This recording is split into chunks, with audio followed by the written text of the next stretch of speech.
Assalamualaikum warahmatullahi wabarakatuh. Perkenalkan, nama saya Cynthia Dewi Kusumaningrum, NIM 7211419064. Kali ini akan mempresentasikan sumber daya komputasi dan komunikasi. Yang pertama yaitu peranti keras. Jenis peranti keras yang pertama yaitu prosesor. Adalah tempat di mana pemrosesan data dilakukan. Prosesor berfungsi mengendalikan kalkulasi, mengendalikan perbandingan data secara logis, mengarahkan dan mengendalikan pergerakan data dari suatu lokasi ke lokasi lain di dalam komputer. Kecepatan prosesor diukur oleh jumlah siklus yang terjadi per detik. Yang kedua yaitu memori atau RAM, mengacu pada area penyimpanan yang terdapat pada papan sirkuit komputer. Memori merupakan alat penyimpanan primer dalam sebuah komputer. Yang ketiga yaitu ruang penyimpanan atau ruang penyimpanan sekunder, yaitu memori yang terletak pada suatu alat yang tidak terdapat pada papan sirkuit utama. Ruang penyimpanan dapat berbentuk tetap atau dapat dilepas. Untuk ruang penyimpanan yang dapat dilepas dapat dipindahkan dari satu komputer ke komputer yang lain. Alat input dan output. Alat input adalah suatu alat yang menangkap data oleh metode manual atau elektronik dan mengirimkannya ke ruang penyimpanan atau memori. Alat input yang umum digunakan diantaranya adalah keyboard, mouse, dan pemindai. Sedangkan alat output adalah suatu alat yang menyajikan data atau mengirimkan data dari komputer kepada pengguna. Alat-alat output yang umum yaitu monitor komputer, printer, CD, dan pengeras suara. Multimedia. Multimedia adalah suatu alat yang dapat melakukan fungsi-fungsi input maupun output. Contohnya yaitu monitor layar sentuh dan disk penyimpanan. Alat komputasi pribadi. Yang pertama yaitu telepon seluler. Terdapat dua jenis telepon seluler, yaitu pertama telepon seluler dengan pesan dan video interaktif. Telepon seluler ini memiliki kapasitas komputasi yang mendasar saja. Sedangkan yang kedua yaitu telepon seluler cerdas. Telepon seluler dianggap sebagai telepon cerdas ketika dia dapat menjalankan pekerjaan-pekerjaan yang biasanya dihubungkan dengan komputer mikro. Yang kedua yaitu jaringan rumah. Jika kita memiliki TV kabel, kita mungkin memerlukan sebuah modem kabel untuk mengakses internet melalui kabel yang membawa sinyal TV ke rumah. Dalam suatu rumah, biasanya terdapat beberapa komputer. Solusi yang digunakan untuk membagi suatu koneksi ke beberapa komputer adalah dengan menggunakan sebuah router nirkabel. Keamanan komputasi rumah. Yang pertama yaitu perbaruan. Terdapat dua jenis perbaruan yang penting bagi pengguna individu, yaitu update untuk sistem operasi dan untuk peranti lunak aplikasi. Yang kedua yaitu hacker.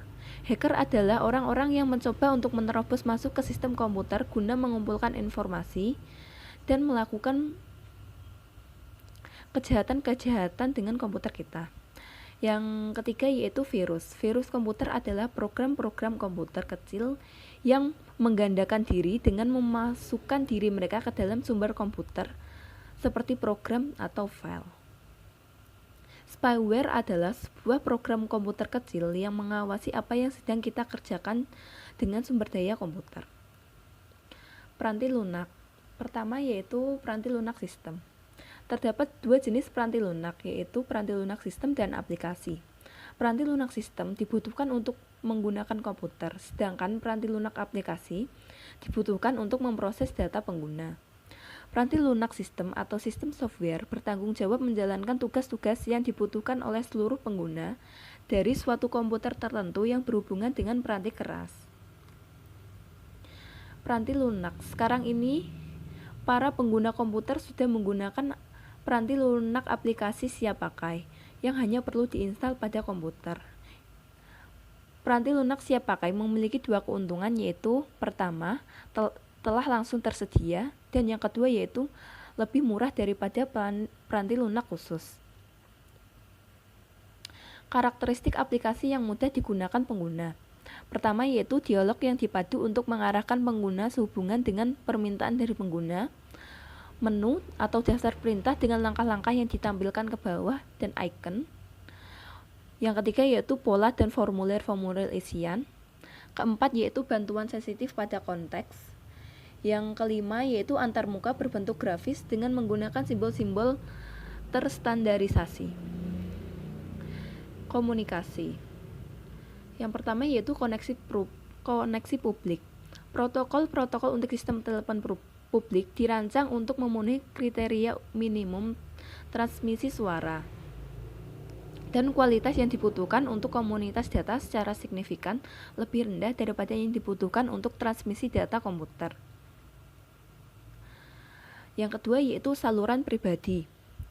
Komunikasi membutuhkan adanya suatu koneksi dari titik ke titik yang lain. Saluran pribadi atau private line adalah yang selalu terbuka untuk lalu lintas komunikasi pribadi seseorang.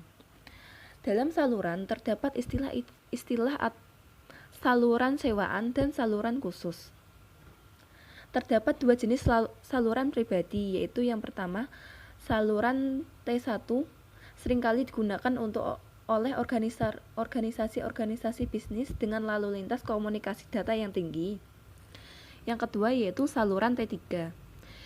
Saluran T3 biasanya digunakan oleh para penyedia layanan internet. Jaringan pribadi maya.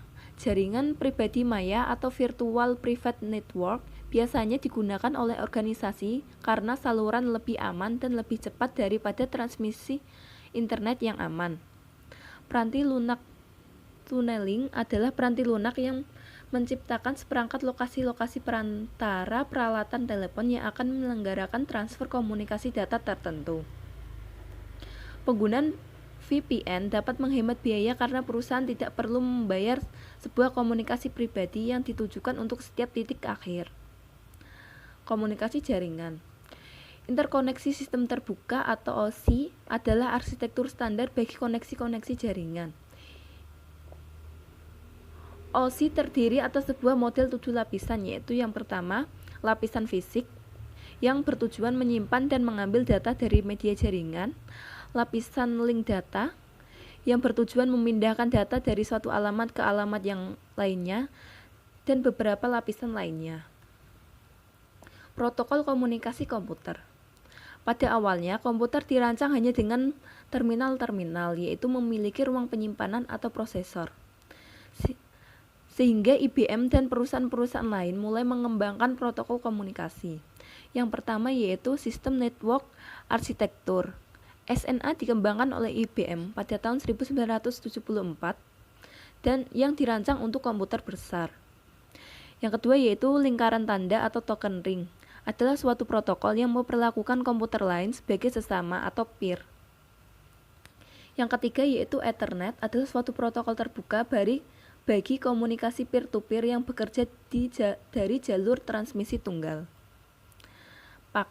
Paket adalah suatu bagian dari data total yang akan dikomunikasikan digabungkan dengan alamat komputer yang dituju, komputer pengirim, dan informasi lainnya.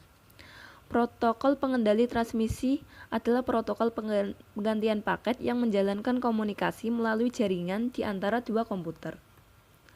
Alamat jaringan internet. Ketika menjalankan paket-paket internet, maka akan menggunakan IP. Alamat IP adalah 4 bagian kumpulan angka yang dipisahkan oleh titik yang masing-masing menunjukkan jaringan host, subjaringan, dan komputer yang dituju. Jenis jaringan.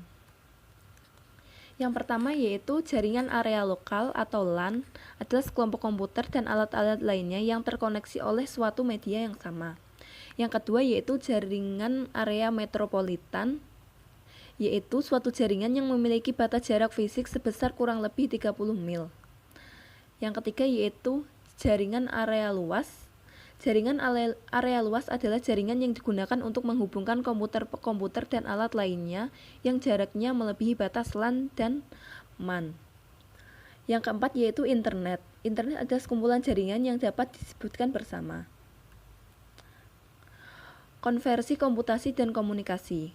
Alat-alat komputasi seringkali fitur-fitur yang dimiliki keduanya.